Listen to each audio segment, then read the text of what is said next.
Colonel Lou Rivet was the head of French military intelligence who tried in vain to alert the military brass to the Germans' plan to launch a springtime attack in the Ardennes. In a June 1940 letter to his wife, he wrote, "We weren't defeated, we commit suicide." This sentence has a strange resonance today. What threatens us is not a return to fascism, as some lazy thinkers would have it, but rather the decay of democracy. The European elites, bunkered down in their visions of utopia, have convinced themselves that we must abandon our history. We must remove ourselves from the tragedy of involvement and the chaos of passions to enter into a new period of peace where goodness and right will prevail. They have sought refuge in the beauties of a theoretical world to escape the horrors of the past. But by choosing conscience over power, the old world risks losing both.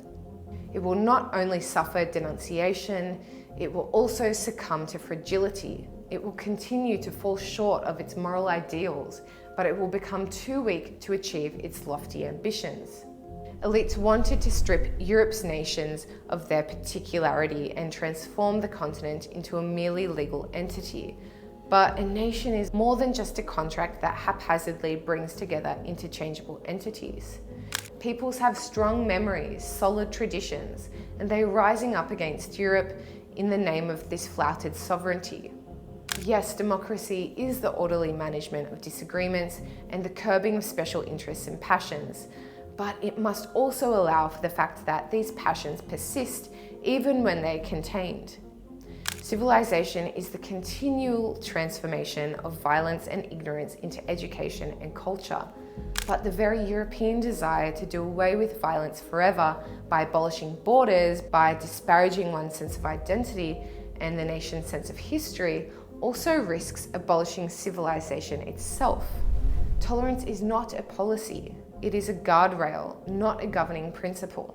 The law by itself does not bind a society together. On the contrary, it breaks it up into the various claims of all its different categories and minorities. It is an inviolable rule that moralists don't practice what they preach.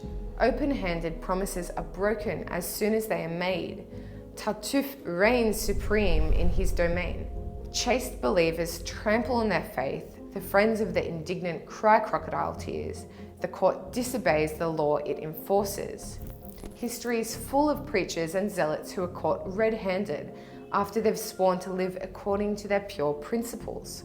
As for the celebrities, those paragons of virtue who call upon the people to lighten their ecological belt, they jet themselves around the globe, increasing carbon emissions thousands of times more than the average citizen.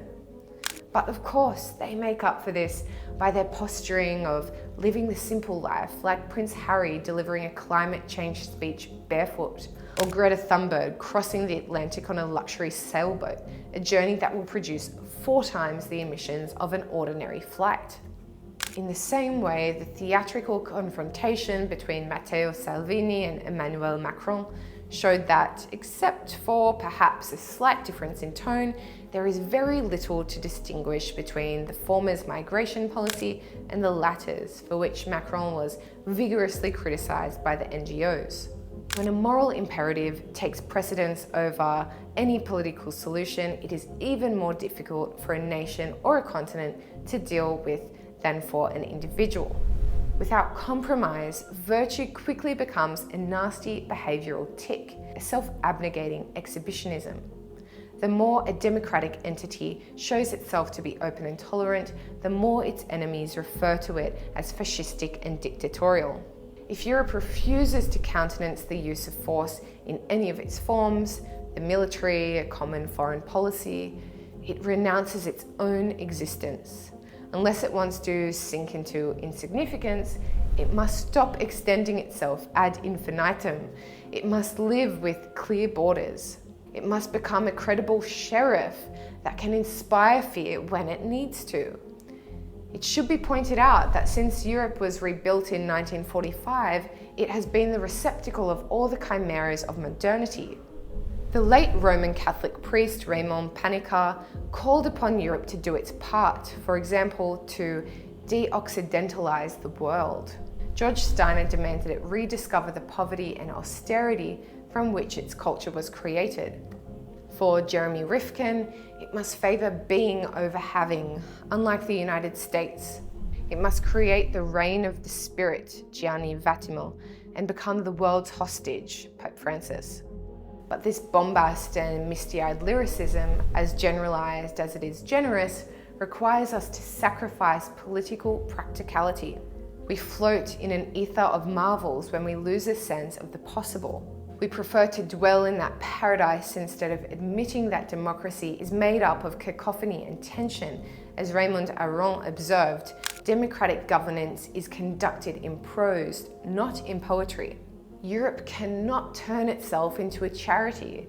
Unless it wants to disappear once and for all, it cannot, like the Catholic Church, seek political guidance from the Gospels, which not even Rome itself can manage to follow.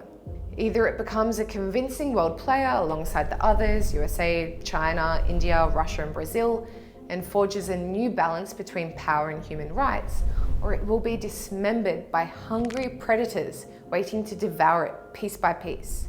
It is therefore imperative that we retain our self-confidence as combative Occidentals, convinced of the uniqueness of our contributions to civilization, and make no excuses for our existence. Europe needn't make any pledges. In and of itself, it is a guarantor of democracy that knows better than anyone how to blend freedom and prosperity. America may one day succumb to its vices of violence, inequality, and segregation, but it is sustained by religion and patriotism, which bolster it despite its divisions. Unless Europe changes course, it will die of its virtues. Its discourse of guilt has metastasized into one of self-annihilation. When a section of the ruling class abandons its responsibilities, the common weal itself is attacked. The moral perfectionism becomes another name for abdication. Only mortally wounded civilizations can be destroyed. How can the old world be resuscitated if it wants to disappear? Perhaps we must await a new generation to emerge to staunch our desire for self-destruction and save us from sleepwalking into oblivion as mystical penitents. This incredible essay was written by the French intellectual Pascal Bruckner and published in Quillette in 2019. You can read it for yourself and many other fantastic essays at quillette.com. Thank you for listening.